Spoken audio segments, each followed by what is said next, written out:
Are okay, thank you. So welcome to this joint event tonight that is organized by Uppsala Forum for Democracy, Peace and Justice, the Swedish Institute for North American Studies at Uppsala University, SINAS, and the Student Association of Foreign Affairs at Uppsala University, UF.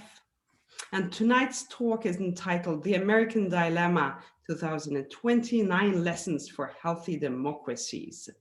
So my name is Patricia Mendes, and I'm the Director of Research at Uppsala Forum. And I would like to say a few words on our organization before I give the word to tonight's speakers.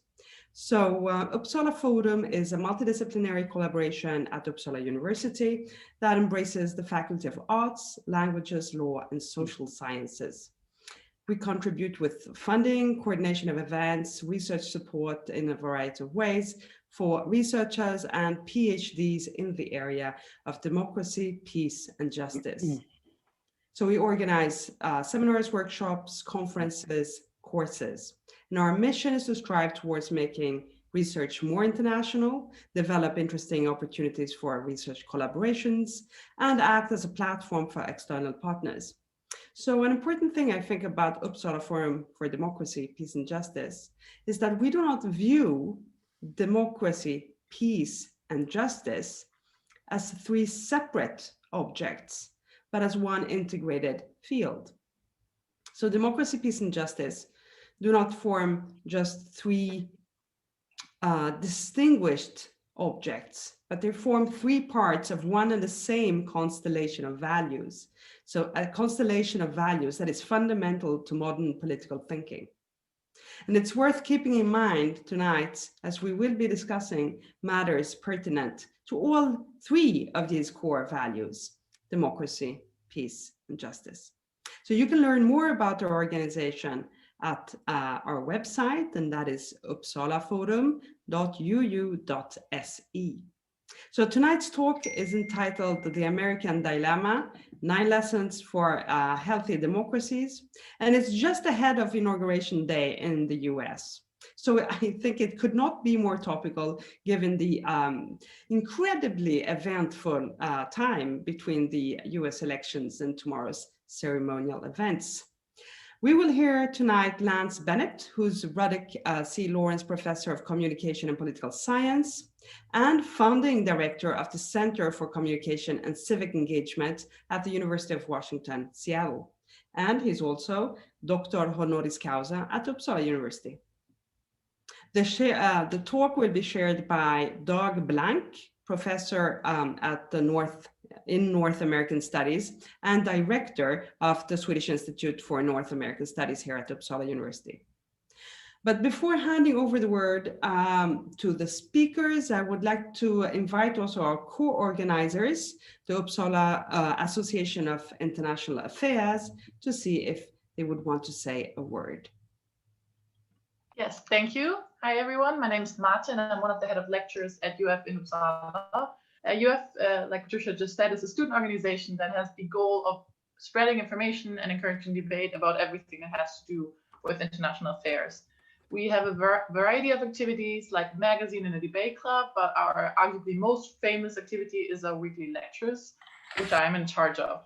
This year, due to COVID, we hold a lecture once a week, usually on Wednesdays from 6:15 to 7:30, and it's free to become a member, and it's also online, everything, so you can just follow our lectures on Zoom. Our events are usually published on our Facebook page under UF Uppsala ahead of time, and I would be super happy, and all of you would be super happy if some of you would like to join in the future and increase debate and knowledge about international affairs. Thank you so much. Thank you. Now the word goes to Doug. Okay, thank you, Patricia, and thank you, Marte. My name is Dag Blanck, and I'm the head of the Swedish Institute for North American Studies, SINAS, here at Uppsala University.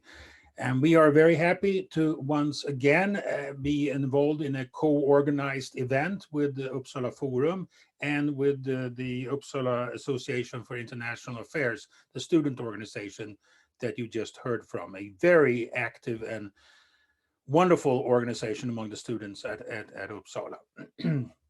And we are very glad to have Lance Bennett return to us again. Lance is an old friend of SINAS and of Uppsala University. I think you came to SINAS many years ago, the first time maybe in the 1980s, somewhere around there. 1989, thanks to my friend Eric Osard, who introduced me to Sweden and to SINAS and lovely Uppsala. That's right, Eric Osard, my predecessor, who's also joining us here.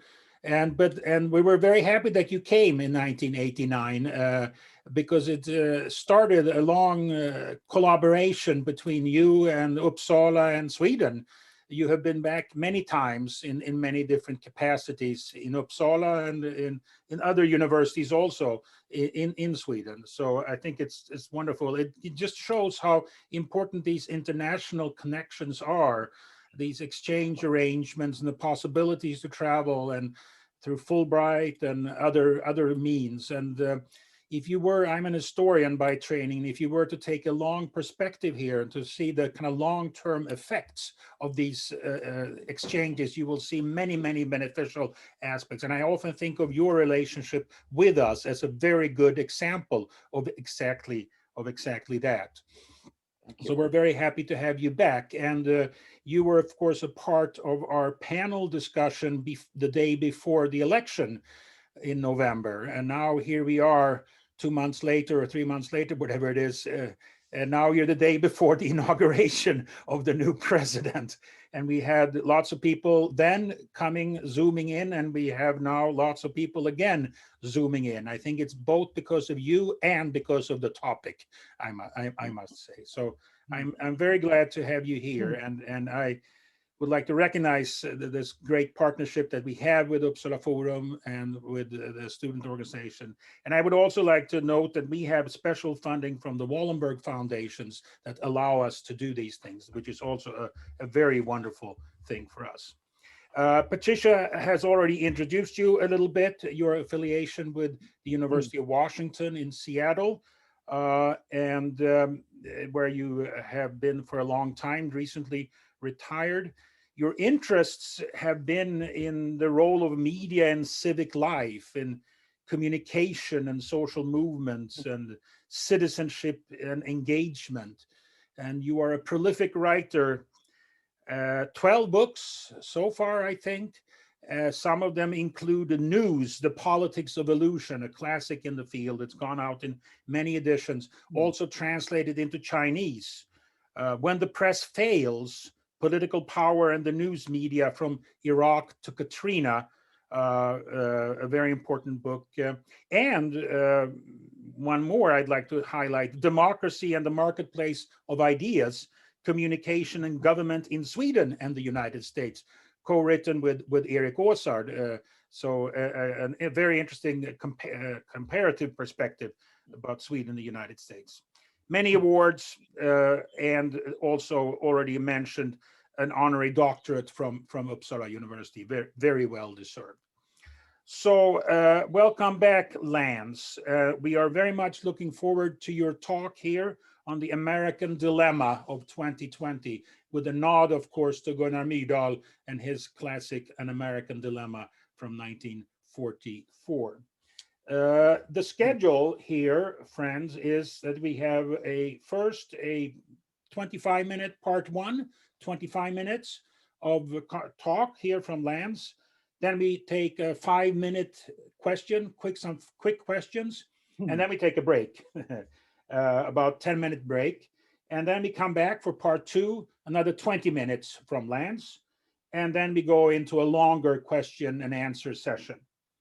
So 2 parts, short questions, and then a break, and then part 2, question and answers. And the idea is that we end at 8 o'clock Swedish time, which is not 10 o'clock Seattle time, right? I hope not, because that will be very soon.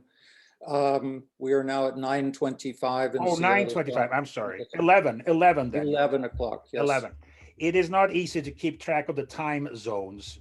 Very confusing. Zoom is wonderful, though, in that we can bring everybody together in this way. That is fantastic, even though we get Zoom fatigue. Okay, so with this, without further ado, I give the floor to you, Lance, and welcome you once more back to Uppsala. Thank you very much, Dag. It's good to see you, and you too, Patricia. I really appreciate this forum. And Eric, it's wonderful to see you. We need to meet again in person soon. And to all of the friends and colleagues, it's nice to be back in Sweden, even if virtually. I've spent a number of winters in your lovely country and learned that being cozy is the main goal for living through the Swedish winter. So I hope you're all cozy this evening. And I want to talk in this part of the talk about what is the problem, or what are the problems. And then I'm just going to talk with you, tell you a story, really. And then in the second part after the break, what is to be done? What are the solutions? So with that, let me recap the events of just about 10 days ago. On January 6th of this year, the world and Americans witnessed the Save America rally and march that Donald Trump had promoted for some time, with tweets like, "Be there, will be wild." Right-wing and social media were already running wild with unfounded claims of a stolen election and threats made against the election officials who claimed otherwise. The crowd at that rally was stirred by speakers, which I'm sure you're all familiar with by now, such as Rudy Giuliani. Remember him? He walked to the podium to the tune of Macho Man and said that the election should be settled via trial by combat.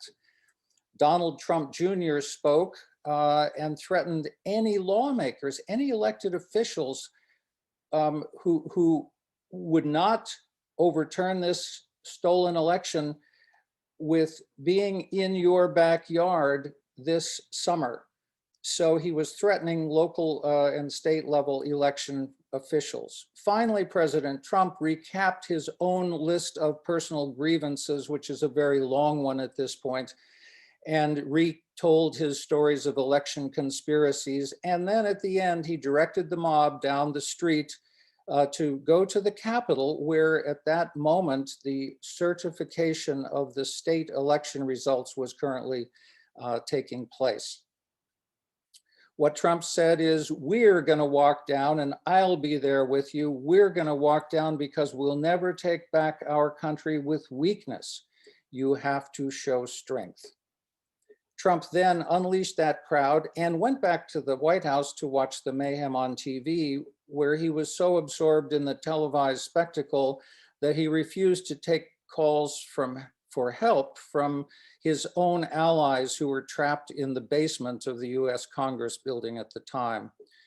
So there was a big lie in all of this. The big lie that this election was stolen was one of more than 30,000 other lies that Trump has told during his public days in office. There have been big lies, little lies, and increasingly dangerous lies.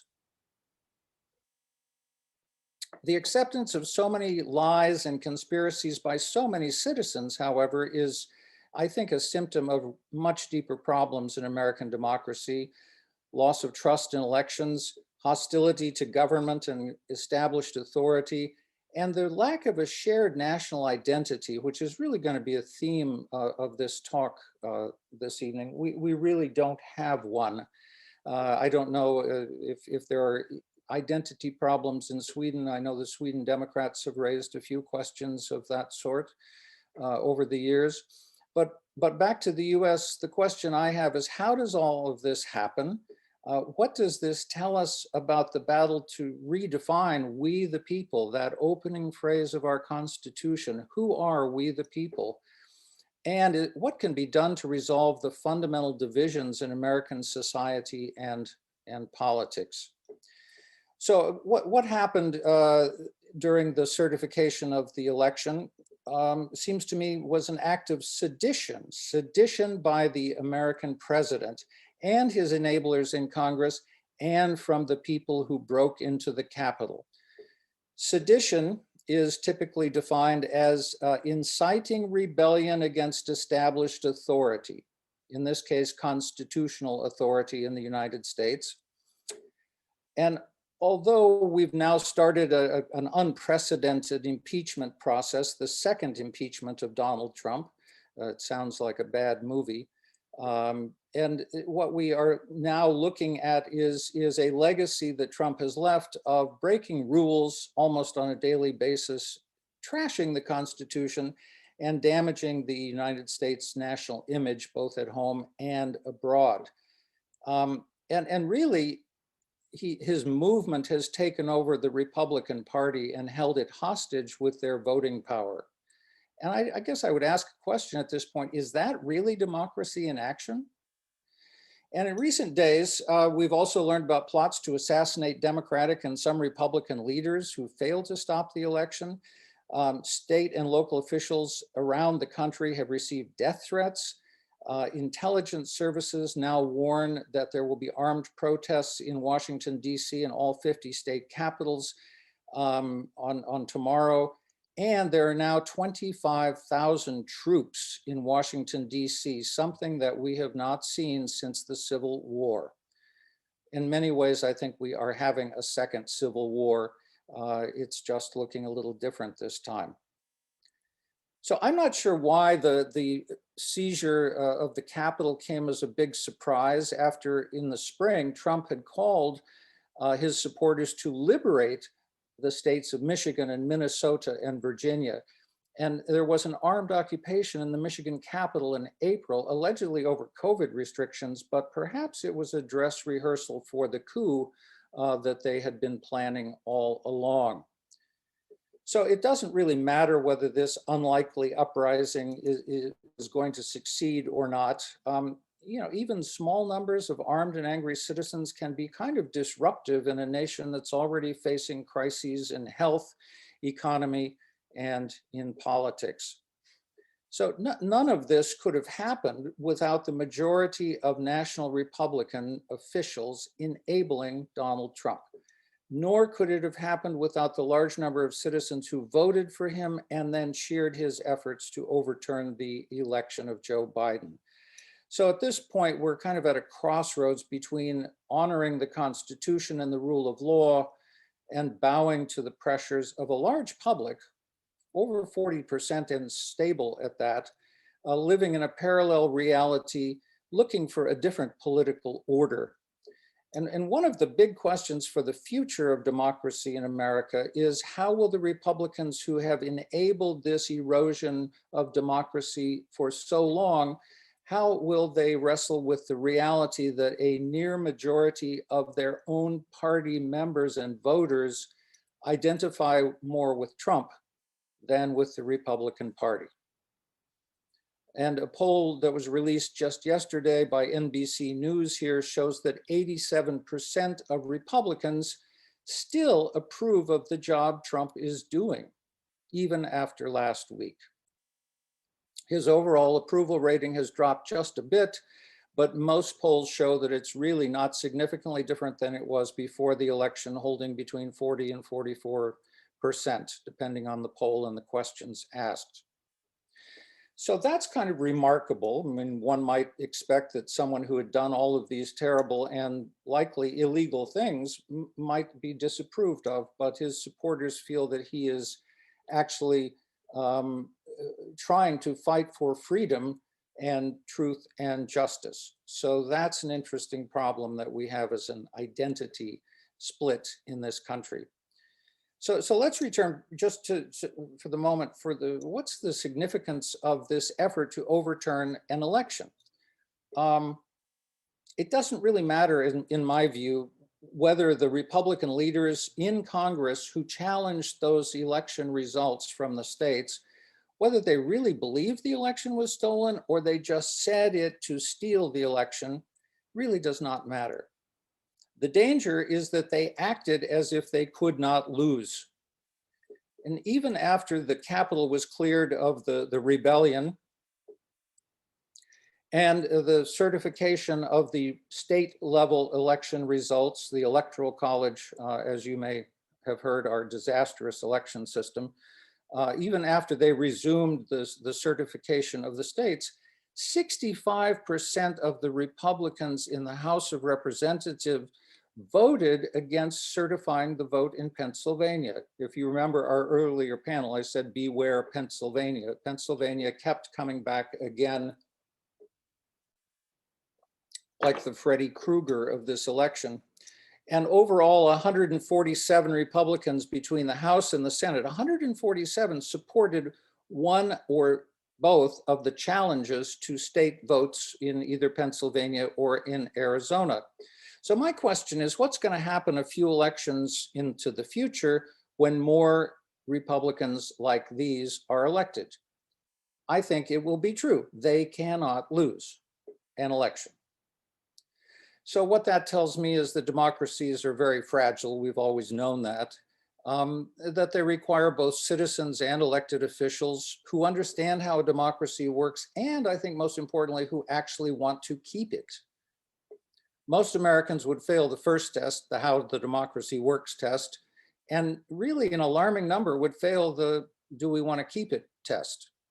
There are so many cracks now in our civic culture, but one that I think is a good window into this problem is the contrast between the Black Lives Matter protests of the summer past, summer of 2020, and the white riot at the Capitol just 10 days ago.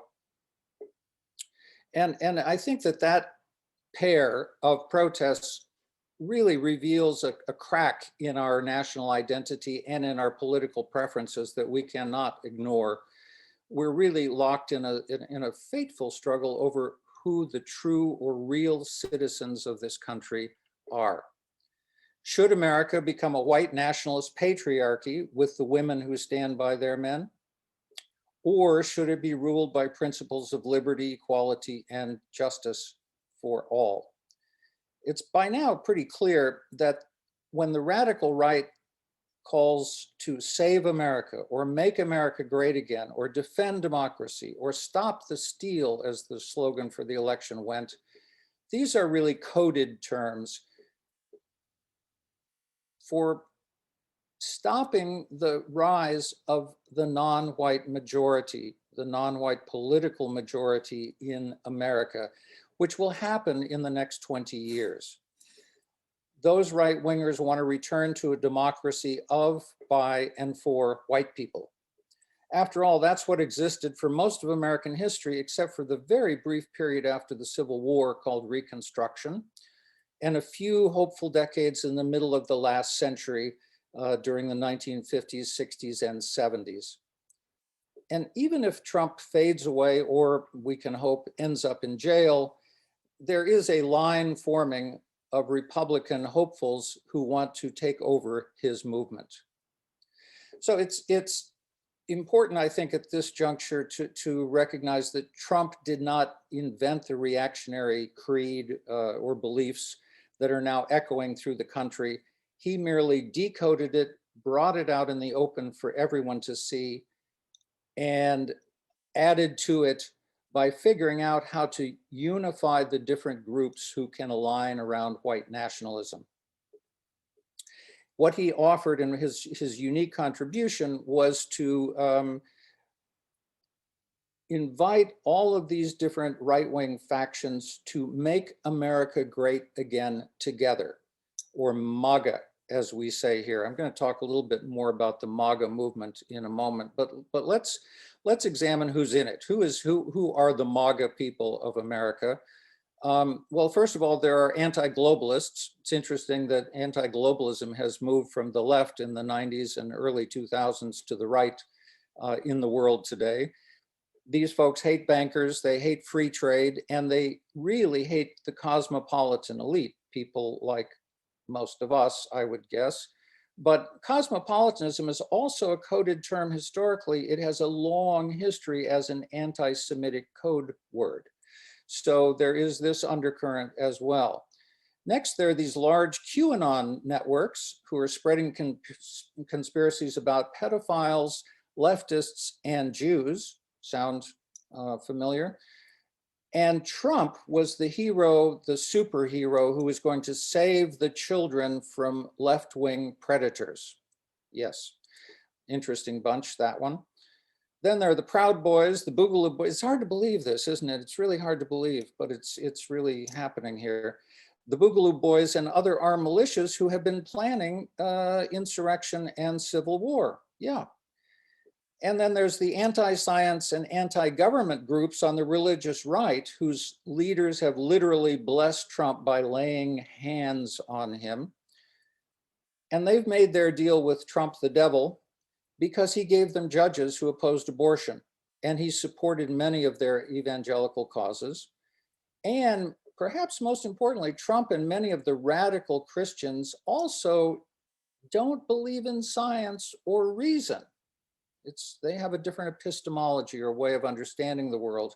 So our national polarization about science is maybe one of our biggest problems, whether it's doubting that the coronavirus is real or even worse than the normal flu, or doubting that global warming is really happening or is something that we should be concerned about.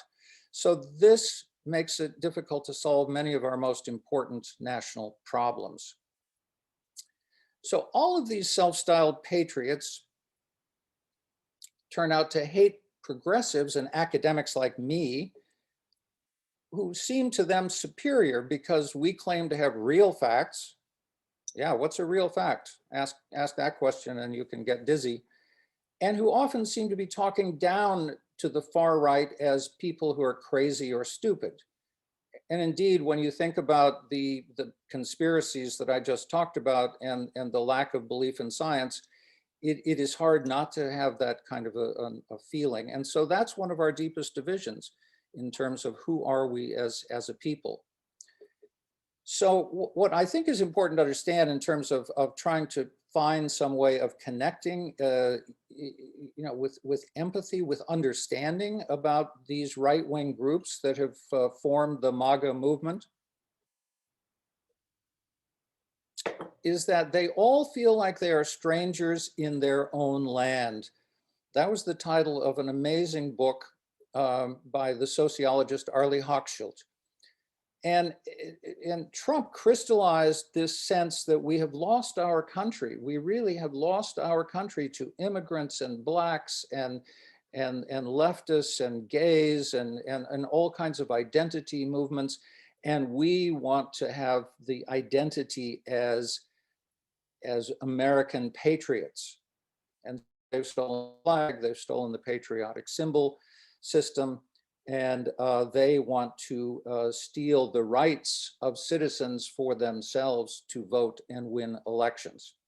So what Arlie Hochschild said in her marvelous book, Strangers in Their Own Land, is that these white Americans who feel neglected and looked down upon and misunderstood and threatened. I think threatened is an important part of this psychological profile of this movement. But above all, they see themselves as patriotic Americans who've been waiting in line to receive their share of the American dream, that promised dream of prosperity and justice. And they keep seeing others cutting in front of them in that line. Others, immigrants, others, Blacks, others, gay rights advocates, and the elites, the corrupt liberal elites, leftist elites that have come to dominate Washington politics, to corrupt the national politics, which Trump promised to get rid of when he claimed he would be draining the swamp in Washington. So that's, I think, my best effort to try and paint the picture of that movement.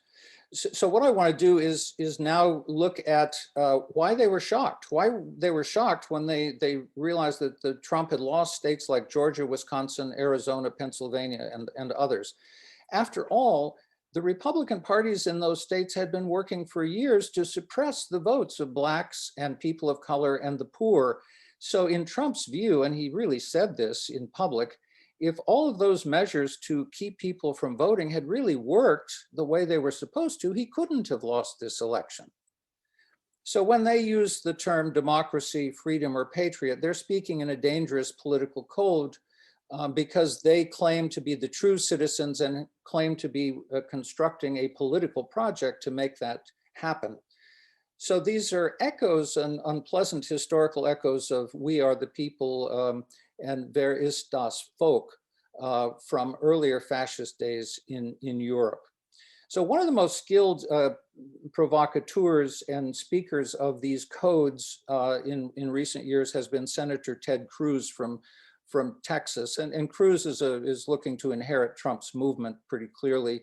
He spent 4 years supporting Trump even after Trump accused, this is pretty wild, but Trump accused his father of being involved in the John F. Kennedy assassination conspiracy. And then he called Ted Cruz's wife ugly.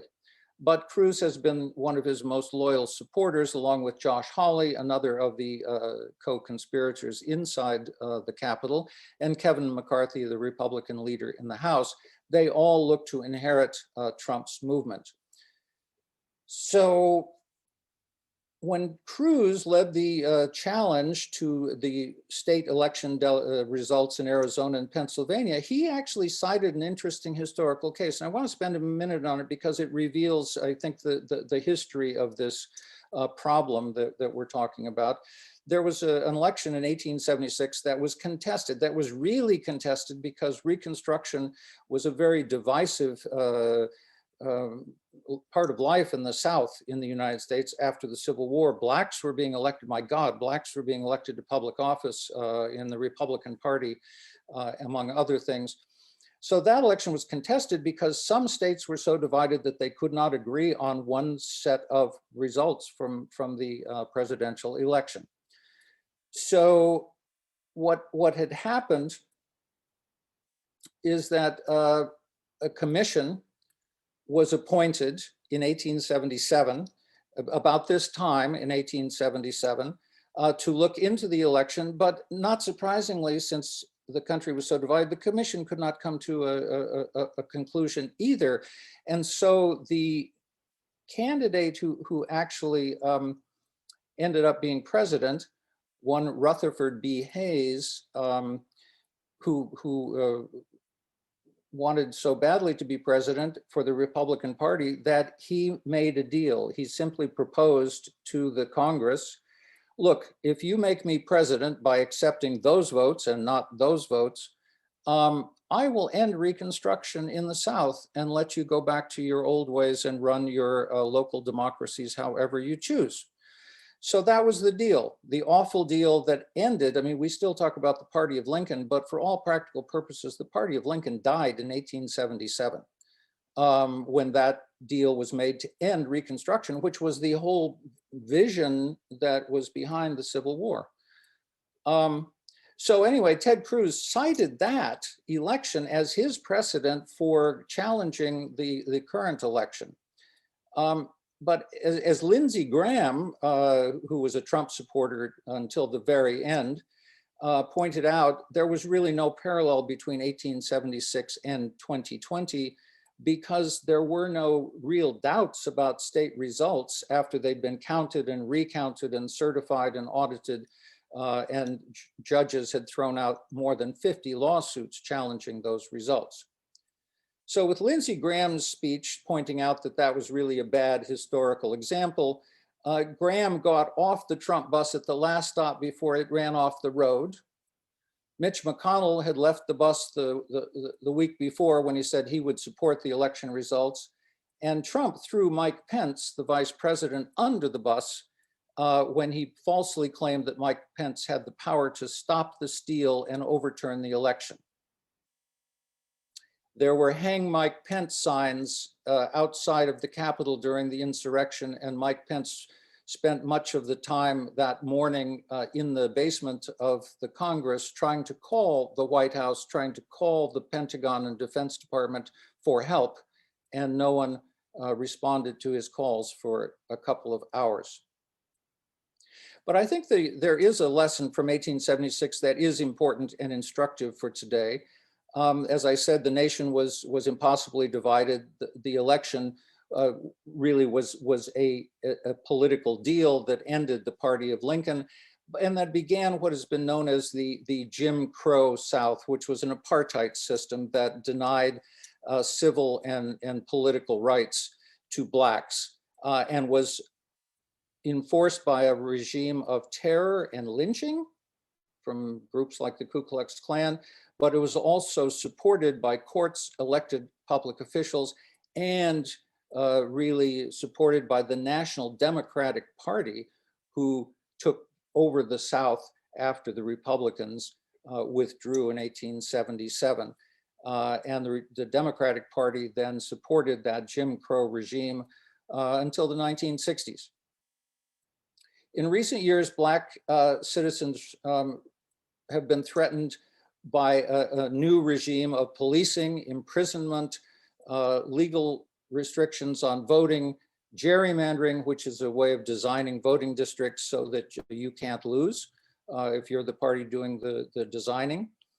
And really, except for a very brief period of hope in the middle of the last century, the United States has lived with the continuing shame of suppressing Black votes and civil liberties.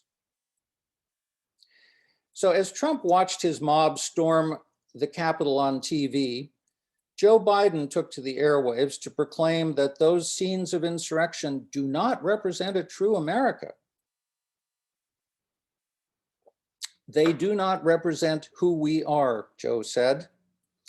And after that, many other leaders joined the familiar chorus of "This is not who we are." But let's look at that kind of tired claim. As the scholar Ibram X. Kendi put it, you know, denial is the heartbeat of America. When have we been willing to admit who we are? Perhaps the first step toward a more functional democracy is for more white progressives to lift the veil of innocent denial and decide who we really want to become. Understanding the deep conflict over who we are as a people really begins with the failed promise of rights for Black people after the Civil War. The deal between the two parties that led to apartheid in America and triggered a century of struggle by millions of heroic Black citizens to gain their political and civil rights. There were many horrible and violent episodes, but the civil rights movement persisted and brought attention to its cause at home and abroad. The Cold War enabled the Soviet Union to point to racism and apartheid in the United States when it was trying to win supporters in the third world, people of color in the third world, to communism. An important light from outside was also shined on America's darkest problem and best kept secret from itself, was the landmark work of Swedish economist, Nobel laureate Gunnar Myrdal, who wrote a book called An American Dilemma, as I'm sure you all know.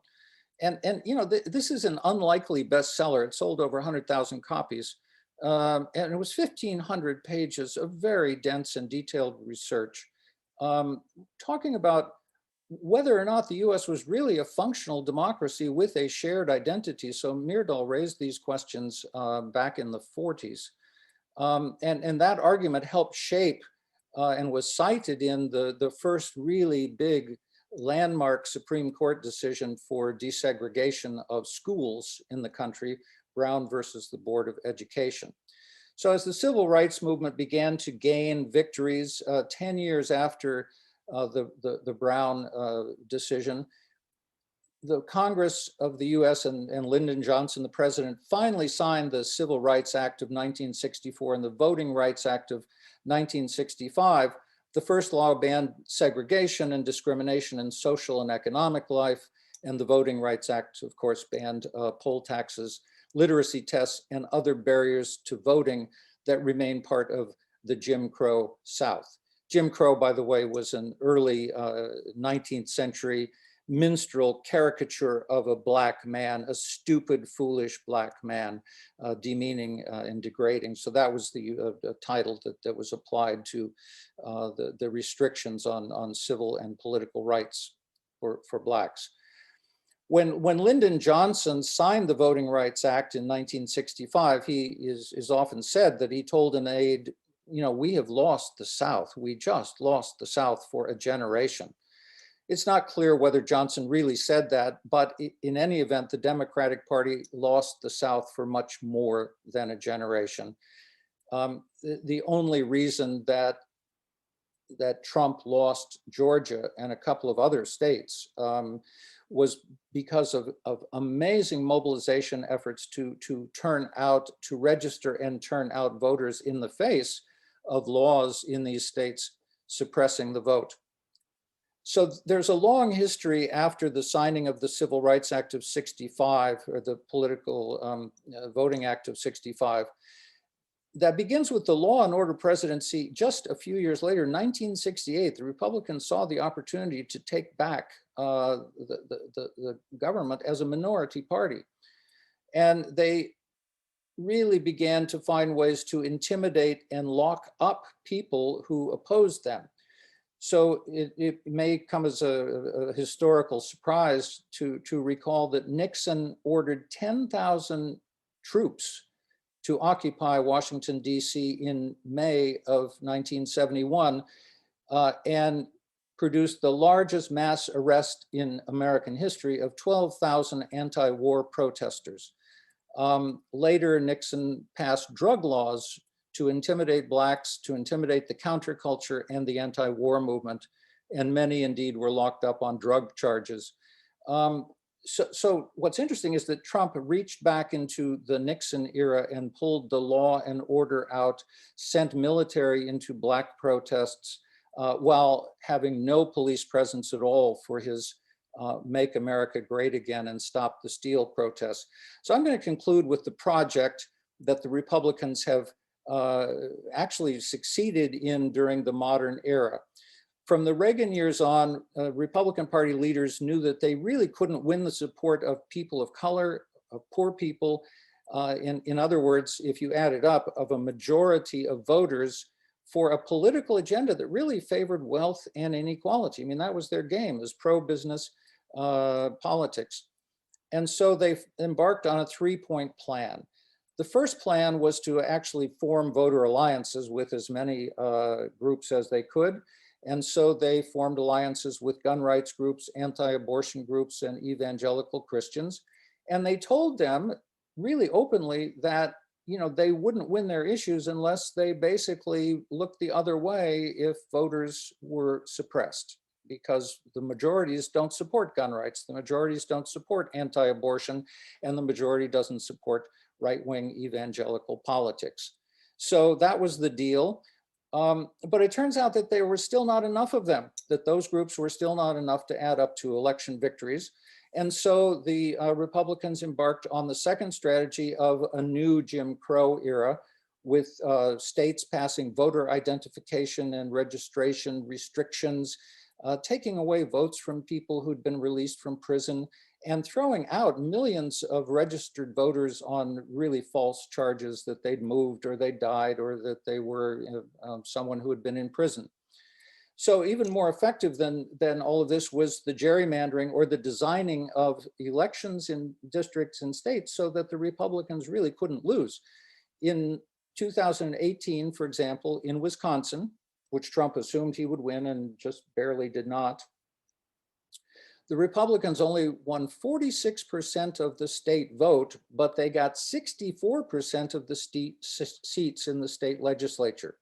That's quite a nice voting design system to make sure that a minority governs.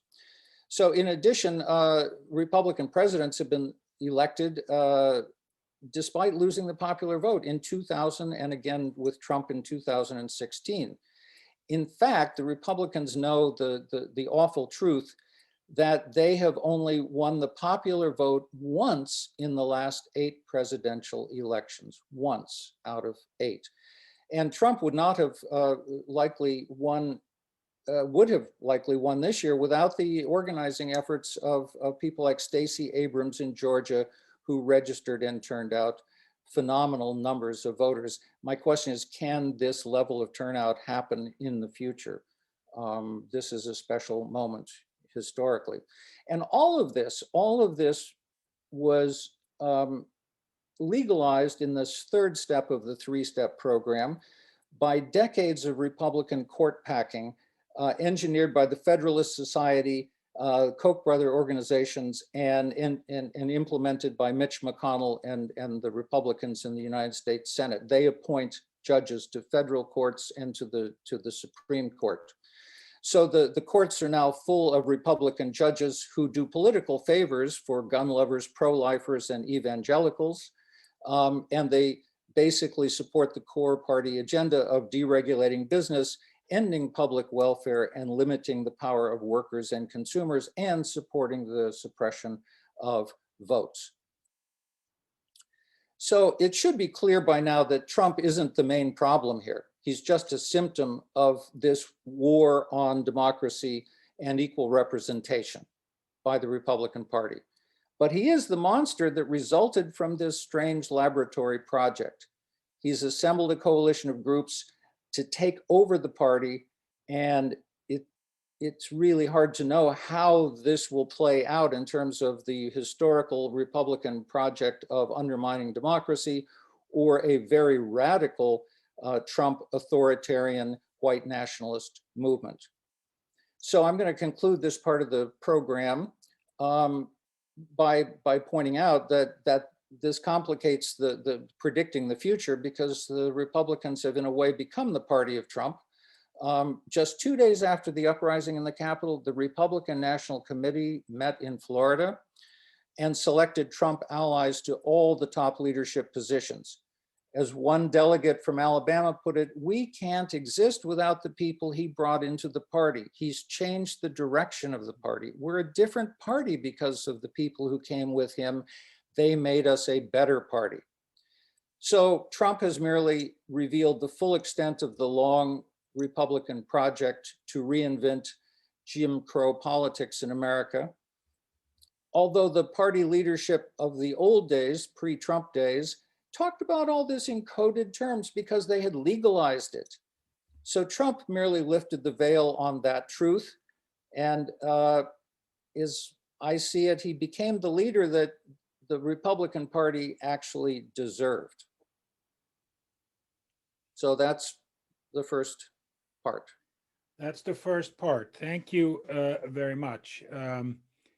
I think that we will take the break. It's hard to tell because most of the cameras are turned off, but some cameras are now coming back on. Let's assume that more and more people are coming back, and we can start the second part here. I just want to say one thing before we do that. I sent you a message there in the chat function that if you want more direct information from SINAS about all our wonderful events, such as this and other types, please send me an email, and I'll put you on our list there. I put my email address in the chat there.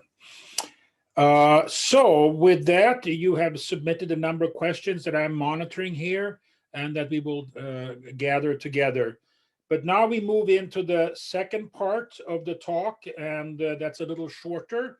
And then we will go into some questions, maybe around 20 minutes to 8 or 1935, 1940, somewhere around that. So Lance, please, part two. So welcome back, everyone. I'm now going to kind of quickly talk about what I think needs to be done. And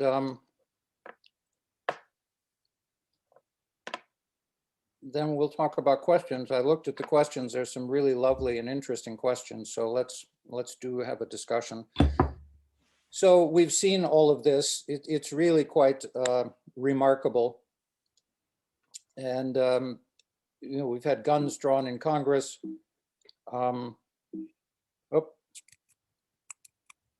Well, now we seem to have frozen the slides, which is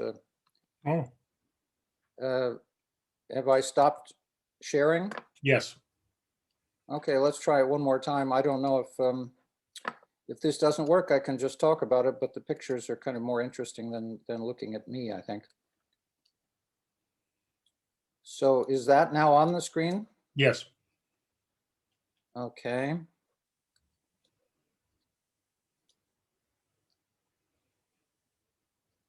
Yes, it works. Okay, so these are really quite extraordinary. You see the Confederate flag from the Civil War, which never has been resolved, as I suggested earlier. But just as a contrast, look at the militarized response on the left during Black Lives Matter protests. Trump ordered these unmarked military units out into the Capitol and into cities around the country during Black Lives Matter. There was almost no military, there was no military presence on the right, just the Capitol Police, who were completely overwhelmed by the protesters.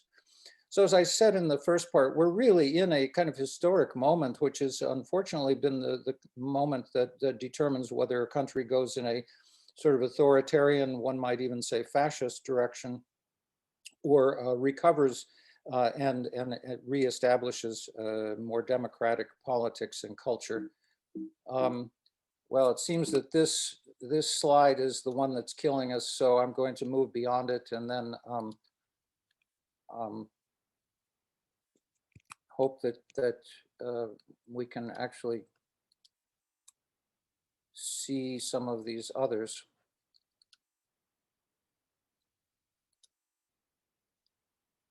So I'm just going to start with this one and let's hope that it works. If not, we'll do it the old-fashioned way. So I've got a number of solutions. The number one thing that needs to happen in this country is to increase social and political inclusion. You know, there was hope for that in '65 with the Voting Rights Act. But as I said in the first part of the talk, the Republican Party has really killed that in many ways. And all of that set the stage for the Trump white nationalist movement. But we really need to address 400 years of you know, discrimination and in some cases apartheid. And today, Blacks and Native Americans continue to suffer the worst of everything: economy, health, education, policing. In the coronavirus epidemic, more than 2 times as many COVID deaths have occurred in these populations. So we need to legislate protections for access to education, medical care, housing, food, and social welfare. Well, you know, what I think I'm going to do, if it's okay with you, is just sort of show the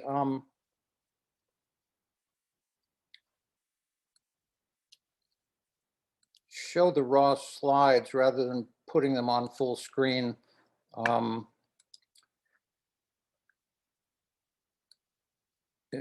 Can you get a picture of that? Is that? Yes. Okay, let's just do it this way. The second point is economic and political inequality needs to be addressed. You know, the top 20% of Americans earn more than half of all income. If you look at levels of inequality by the Gini index, which runs from 0 to 1, 0 being perfect equality, 1 being complete inequality, meaning I own everything and you own nothing. The US is a 0.41, and this is a very dramatic level of inequality compared to Sweden at 0.29.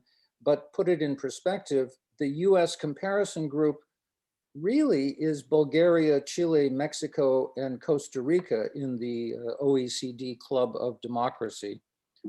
So that's pretty severe. If you look at the income gap between whites and blacks, the median household income today is $84,000 for whites and $51,000 for blacks, and that gap is stable over all of these years since 1970. So the other thing that we need to do is get the money out of politics. I mean, really do it this time.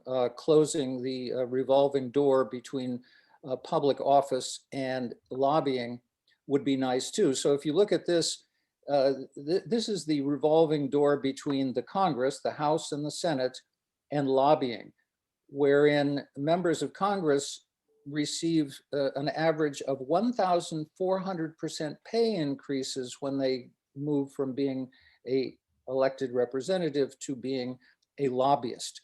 And 42% of all members of the House and 50% of all members of the Senate, when they retire, they go on to become lobbyists, which has become legalized through the Supreme Court rulings. And of course, we need to reform elections. We need to basically restore and enforce the Voting Rights Act of 1965.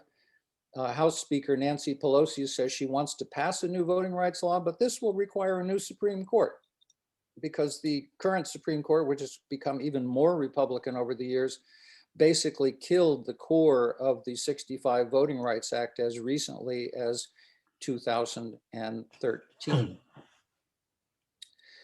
What I think we should do, if we want to recover the judiciary, the judicial system, is change the way in which judges are appointed. Right now, they're basically politically appointed, as we've seen all too painfully. We should create, in my view, an independent commission for recommending appointments. We should have term limits for judges so that they don't serve for life. And I think the Supreme Court could be made much more interesting by rotating, and these are not my ideas, they come from the Center for American Progress and other progressive think tanks, that we should rotate federal judges who are already on the bench on and off the Supreme Court for fixed terms. But the current system, as you can see, this is the number of judicial appointments that were approved by the Senate in the last 2 years of Barack Obama's presidency compared to the first 2 years of the Donald Trump presidency. So we've completely politicized the judiciary as part of that Republican scheme for minority rule. We also need to make the regulatory agencies that actually connect government to all the areas of life that we care about, from health to environment to communication. We need to make these agencies independent and functional. Currently, they are neither. So if you look at one agency after another, Trump made the damage more severe, but they were weakened and really dysfunctional before that. I noticed one of the questions in the chat involved disinformation. I think we need a serious look at media and communication reform. As a starter, I would recommend a book that actually turns out to be number 13 here, called The Disinformation Age. And you can get it for free. So students and colleagues go to Cambridge University Press, The Disinformation Age, and it is available as open access. But we need to restore responsibility, accountability standards for broadcast companies who get license from the government. We really need to limit campaign activities, elected officials using social media, and political groups on social media. Let's let social media be social and not as political as it has become. I also think that hate and disinformation, we need standards. And there are standards that we can imagine. What Trump did was the continuing violation of all of our standards of civil discourse and comity or cooperation in public life. We should also limit funding of media companies by political groups and political interests. That's tricky, but if you think about just one family, the Mercer family, who've been strong Trump supporters from the beginning, they understood that propaganda was the way to win power, and then what they do with power afterwards certainly wouldn't look very democratic. So they have funded Breitbart. They funded Cambridge Analytica, which you might remember about in the Brexit scandal. And they also funded the platform Parler, which was taken off the air basically by Amazon, who was serving it on their web service platforms. So what happens in this system is that disinformation becomes affirmed. So before the election, Fox was warning about the theft of the election. After the election, the commentators, although Fox was one of the first to actually call the state of Arizona for Biden, but the personalities who draw the big audiences on Fox, like these folks who are Trump's favorites until they weren't, basically start the rumors, and then they say, because we have these rumors, we need to do something. People are concerned that the election was stolen, and they in fact spread that concern in the beginning. So a final thing that needs to be done, or next to the last thing that needs to be done in my humble list of required changes, is education reform. US students have very poor science and reasoning skills, largely thanks to the pressures of religious groups and conservative local politics that run schools. And so when you have poor reasoning and science skills, you end up with little ability to evaluate information, and you develop conditions for spreading conspiracies and disinformation. And there's no national standard for teaching about government or history or culture, which means that it's quite possible for schools at the local level to teach different realities and different stories about who we are. There's currently a battle over telling the story of American history, as happens in many countries that democracy is failing in. So just to put it in perspective, the US ranks near the bottom of OECD on most scores, depending on what subject we are looking at. There is unequal education spending across the states. And the result is we really lack the socialization in a common story of us. And the last thing I'd like to suggest doing is to create a democracy commission. And I'm borrowing these ideas from a Swedish Dem project at Göteborg. And it's a very interesting project. I recommend it to you. But they look at these kinds of measures of democracy, election integrity, liberal values, citizen participation, the quality of our public debates, and political and economic equality. It seems to me that these things could be used to evaluate legislation, to evaluate elections, to look at political speech, and to develop standards for the media. So as you can see, the United States is very far down and moving farther away. This is the measures of a summary of these kinds of issues, or these kinds of perspectives on democracy. As you can see, the United States has moved from 2008 to 2018 even more in the undemocratic direction. So I think a democracy commission would be valuable because, as it turns out, nobody is in charge of protecting democracy. So I will stop there, and let's look at these interesting questions that are on the chat. Yes, thank you very much, Lance. A number of suggestions. I was going to say small and big, but most of them were pretty big. One can say, and we can talk about some of them. You see the chat questions there yourself. Maybe you'd like to, or should I field them to you? Maybe why don't you, because you've probably studied them a bit more than All I've right. been able to. Okay, I'll try to summarize a few. A number of questions here deal with the Republican Party, the future of the Republican Party. Is the Republican, and you touched upon it yourself in different ways also. Is the Republican Party dead? What is who will pick up the mantle of Trump? Can anyone do it? And will the traditional Republican Party come back? What are your thoughts on that? How are we to see this, the grand old party from 1854? Well, I guess do you make of it? I guess that really is one of the biggest questions of the moment.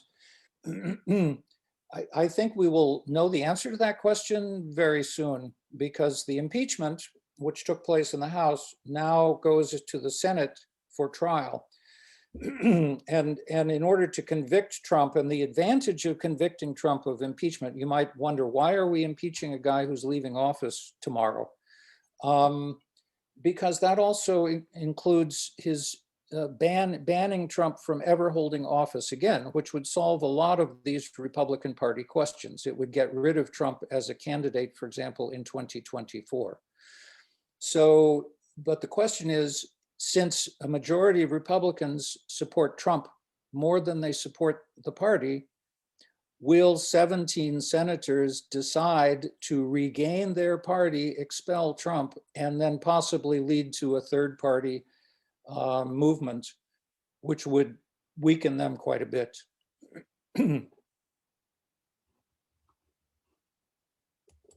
So the answer is all about political calculations. There's nothing involving real principle going on here. It is, are we going to stay in power? And if we lose Trump and his followers, will that mean the split in the Republican Party, which at the national level is a very bad thing, and in many ways at the local level as well.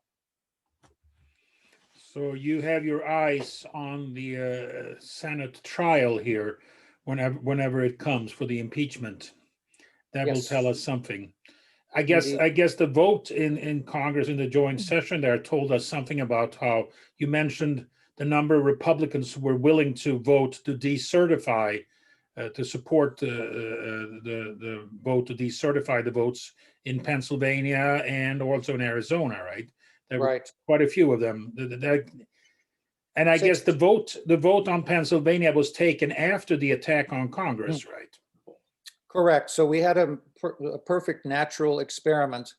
And I think that the number of people in the House was really extraordinary. Mm-hmm. And the odd thing is, and it was over 60% of the House voted to decertify or kick out the Pennsylvania vote, which would have led to a call for this commission to decide the election and probably steal it if Ted Cruz had his way.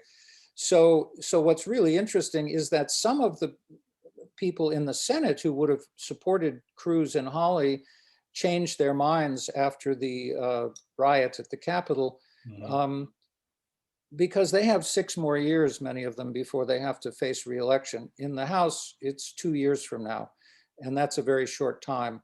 So very few of the members of the House were willing to oppose Trump, and so they joined the challenge to the election.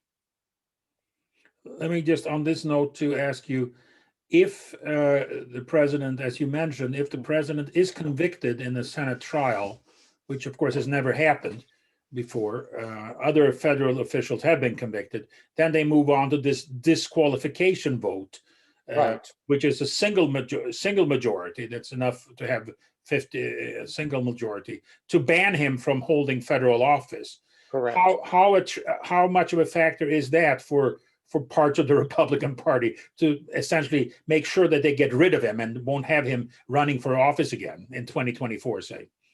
Oh, I think that the leadership, because remember the project that I talked about that began with Reagan, right? The idea of forming coalitions with these radical right organizations, of basically limiting voter access, reducing voter equality, and then legalizing it through judicial appointments that would support that.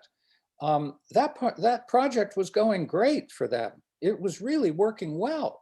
And then Trump came along because it turns out that in the process of raising so many doubts and signaling in these coded languages about who we are as a Republican Party and as a nation, you ended up with all of these formerly very fringe groups that had been living in the shadows of society that were brought out by Trump monitoring QAnon feeds, by Trump monitoring Boogaloo Boys feeds, and then echoing back to them and inviting them into the light, inviting them into the center stage of politics where their identity was affirmed by Donald Trump and his MAGA movement.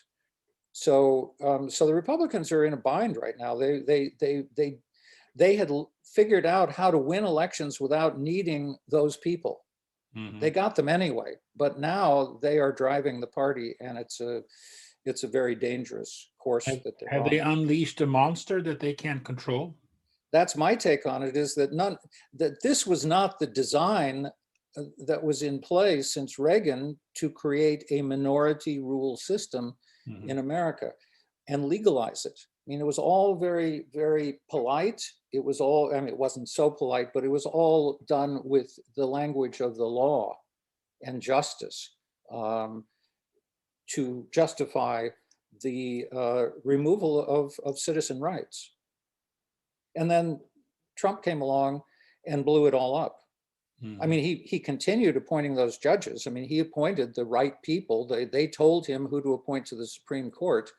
And unfortunately, he made several of those appointments for life that we will have to live with, because any progressive change, any of the items on the list, will require rethinking the judiciary. Big time. Big time. Okay, another question that set of questions that have come up deals with this polarization between different groups in American society, and the question of secession. That's I like that question. what is your take on this? Will California leave? As Texas always wants to secede, it seems, over various issues. But oh, that would be lovely. Is there any realism in this talking about secession here? Well, let's indulge a fantasy before we get to reality. Okay. My fantasy is that we end up as three countries. There would be a Northeast country running basically from Massachusetts to Virginia on the Atlantic coast. Mm-hmm. Very powerful nation with important finance and technology and medical and educational strengths. There would be a north, so that's the Northeast America. The Northwest would run from basically Monterey, California to the Canadian border. Many have had the fantasy called ecotopia, where this would be the land of rainforests and ferns and progress and love of nature and high technology. We would rule the world. That nation would rule the world in technology. And then there would be the rest, running from basically North Carolina down to Florida on the East Coast and the entire red middle of the country. There might be a few states in there that would like to join the coastal states, and that would be an issue. And then they could have their wish to be a white nationalist authoritarian state. Mm-hmm. Unfortunately, that won't happen without another civil war, but the current civil war is not over that at all. It's really over who are we as a people. Mm. Mm. Yeah, you started out here by saying that this is an identity struggle. This is about who the United States is, or what the United States is, who are the Americans, so to speak. And then you point to these big divisions, and a number of questions deal with that. And I'd like to also chime in that, do you see any way of overcoming these enormous differences, these gaps, this polarization?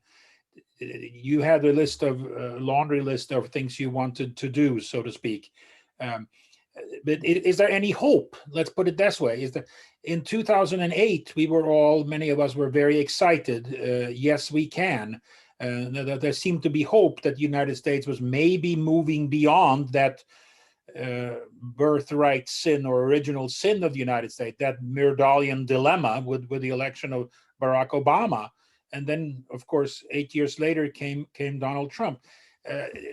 How do you see this? Is there a way forward? Is there a way of overcoming these gaps or chasms in American society?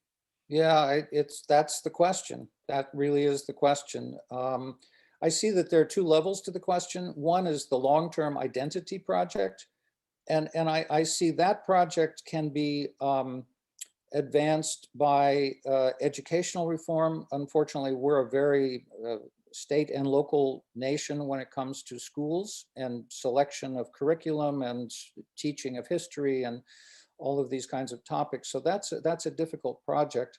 But the national government can incentivize states to adopt particular curriculum and guidelines by giving them money. I mean, that's been done before in areas like reading and math, but it hasn't been done in areas like politics and culture and history. So we could shift that perspective and use the power of the federal government to teach a different kind of foundation for a more common identity.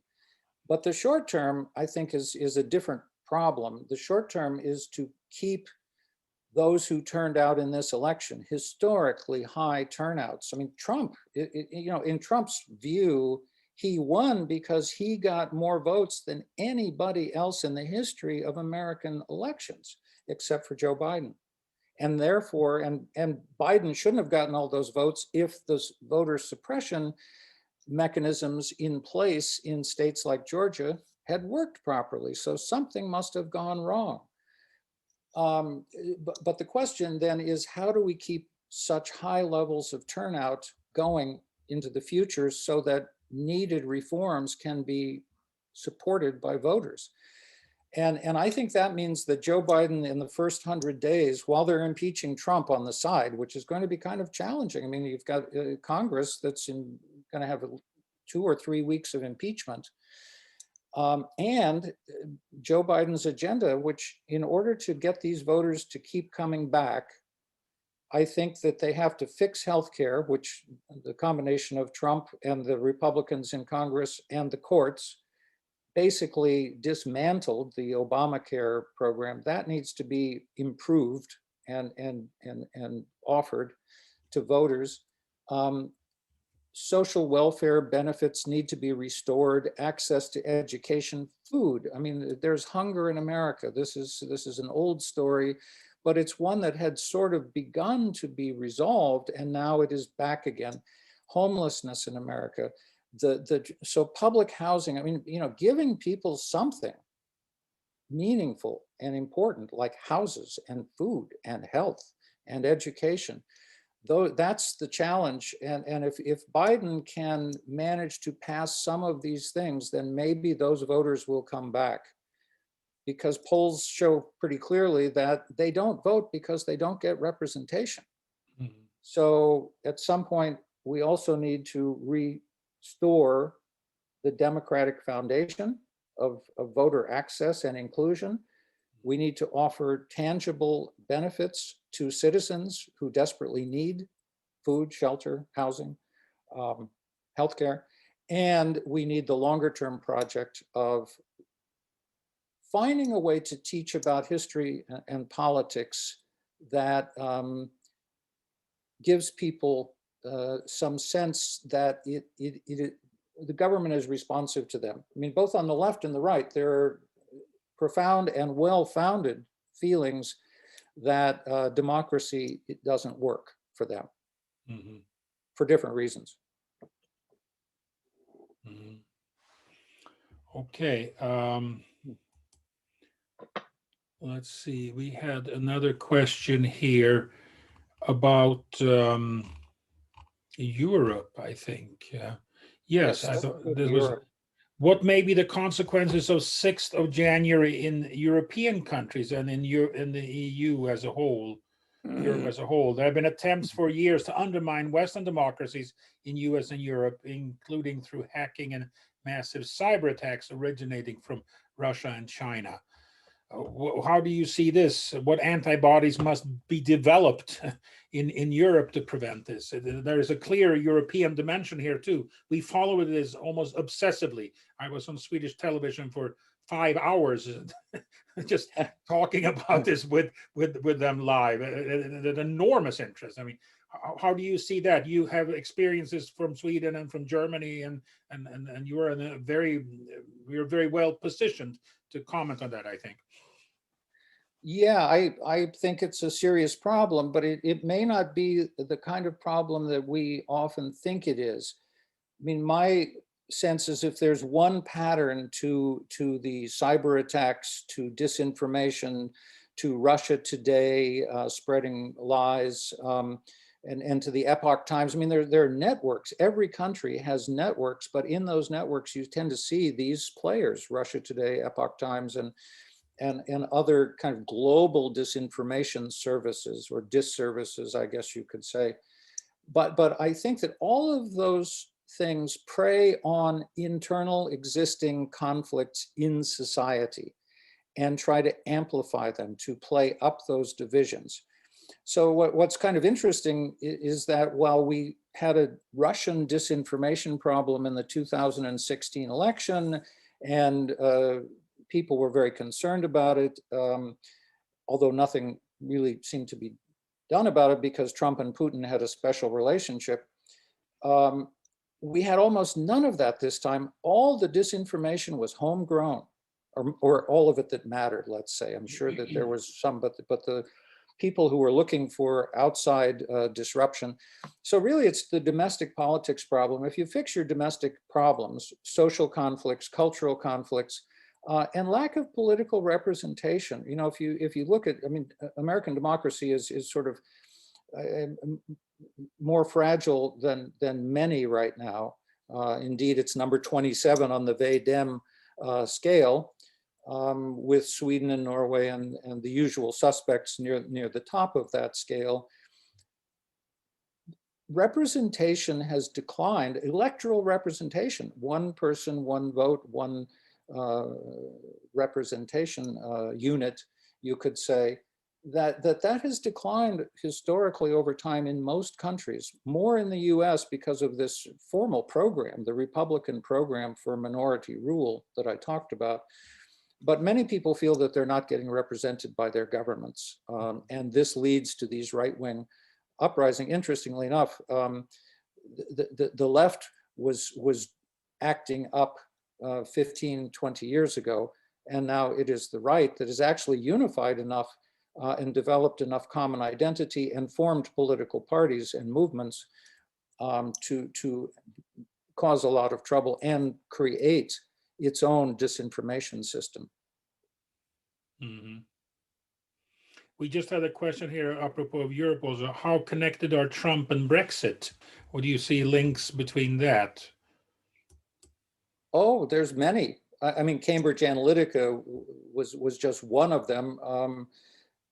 But there are several links. I mean, first of all, white nationalism played a prominent role. I think without the race element, Brexit would not have happened. The idea of immigrants coming in freely and taking jobs and working in our restaurants and so on and so forth was a big factor in Brexit.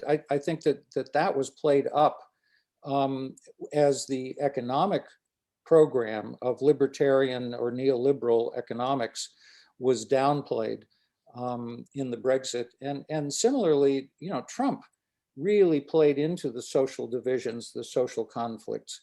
You know, he was not a fan, he was not a favorite of any of our neoliberals. I mean, many of the people who had been participating in this limiting electoral representation project in America did it so that they could have free economic reign, free economic rights, corporations over people was their goal.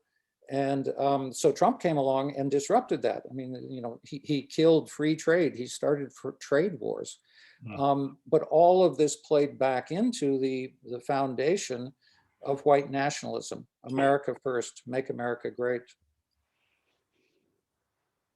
If there's this long-term project of limiting access to the electoral process and representation and so forth, and essentially guaranteeing that the minority party would win anyway, partly through the election system itself, the electoral college, notably, that allows for that more easily. But what do you say? You hinted at it, and you read about these projections for the future, both demographic and generational projections that seem to be speaking in favor of the Democrats. I mean, this whole business that the Republicans are now locked into, they know that they are in some kind of a minority status, and they have this long-term project, you say. But what do you foresee for the 5-8 coming elections? Do you see a blue wave coming? I mean, Georgia, maybe it was mobilization. Stacey Abrams was very successful, but Arizona, perhaps Texas. How do you see that question? Those, and I mean, you said that it was a white, the decline of the white majority here. is a fundamental factor, and that is a fact that is going on, and the white group is declining and the other groups are increasing. What do you think that will mean long term? Well, let's consider several possible futures. One possible future is the one I would like to see, that was sort of presented in the last part of my talk, which is that the Democrats actually get serious about political, economic, social reforms. Mm-hmm. And they offer meaningful things to those voters, that growing majority minority vote, who are at the bottom of, in most cases, at the bottom of the economic ladder, the social ladder. So if that happens, then yes, there would be a blue wave.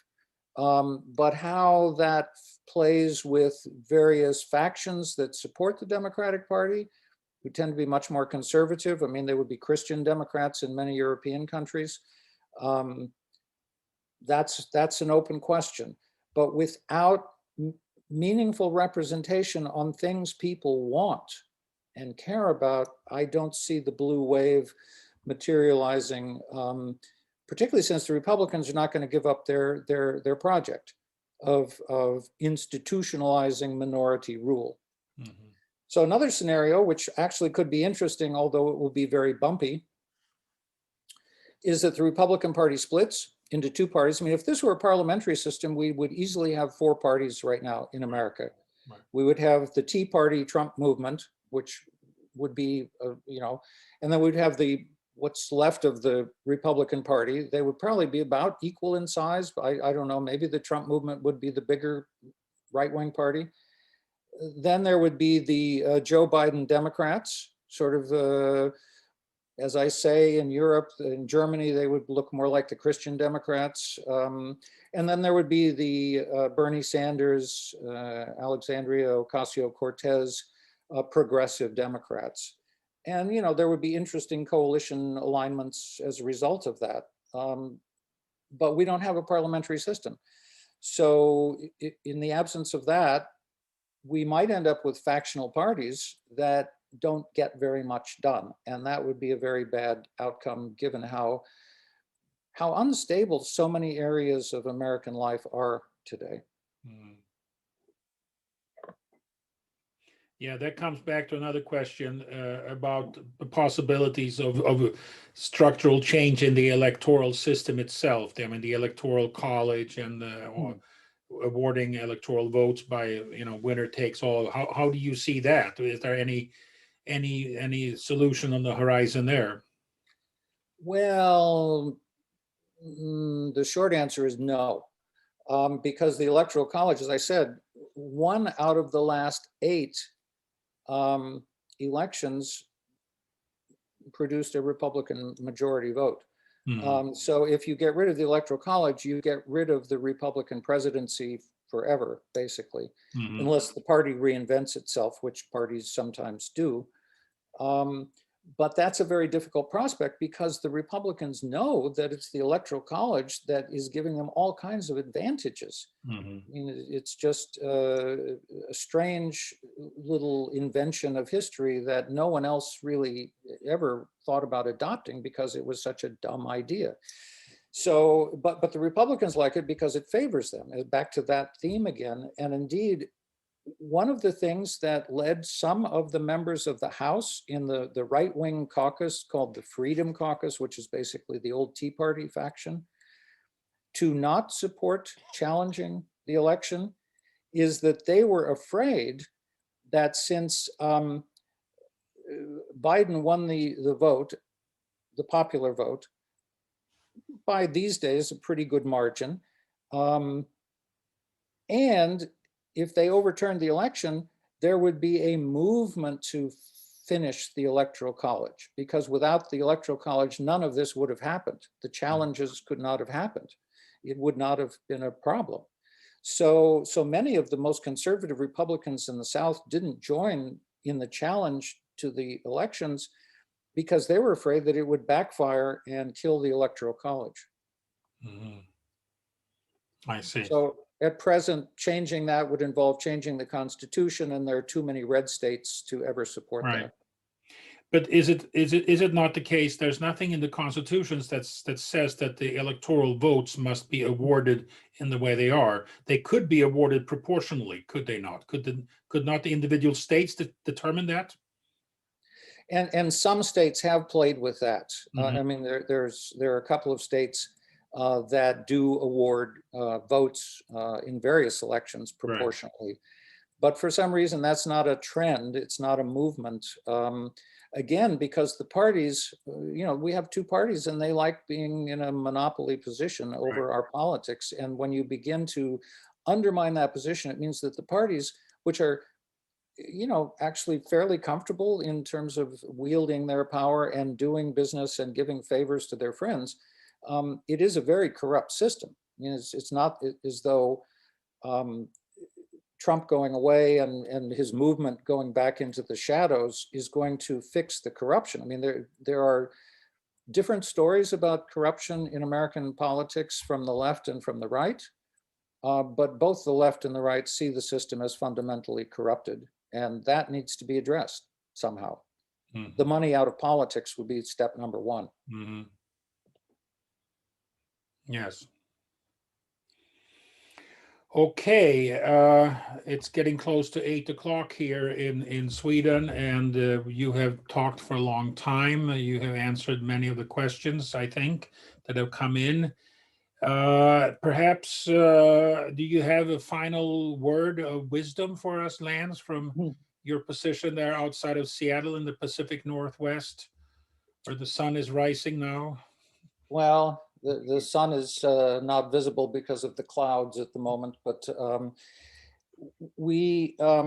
I have a couple of closing thoughts, and I thank you all for your invitation and for the really, really good questions, and hope we can continue this dialogue some other way into the future. But I'll tell you what, personally, I'll just end on a personal note. This has been a very traumatic year for many people. I mean, I'm in a very special position. We have a nice house and a nice family and plenty of food. But what I've seen, I drive into other neighborhoods near where we live, and I see people living in tents in the rain on the sides of streets. I see people lining up to get food from food banks. And I see, armed insurrection in state capitals.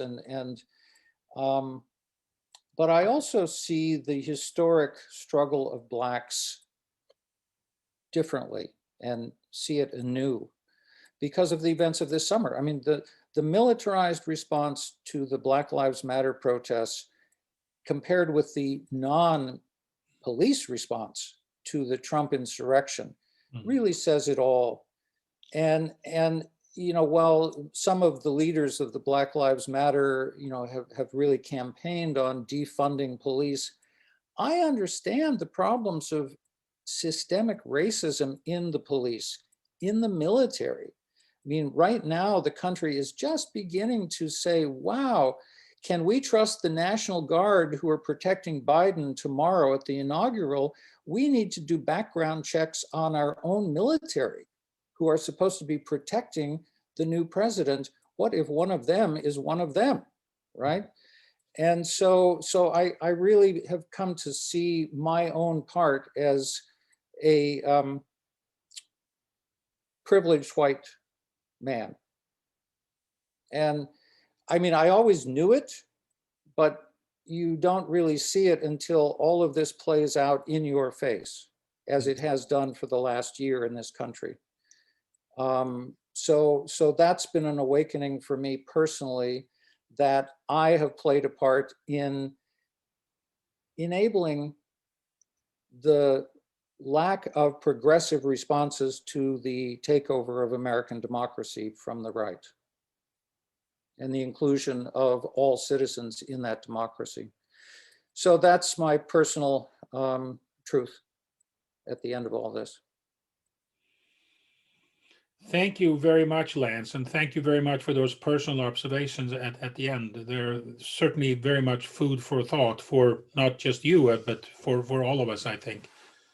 This has been a most enlightening conversation. Thank you so much. We can all use our reactions here, our hand. Yes, let's give a round of applause or that awkward little sign that we use on Zoom. Okay. Thank you all very much. I appreciate it. And I hope to see you in Sweden sometime soon. Yes, come to Sweden soon. Otherwise, we will reunite with you in another Zoom seminar, maybe in another half a year when we've had Sure. 6 months of the new administration. I'm sure much will happen in that time. So Yes. bye, everybody. Good to Thanks see you. for coming.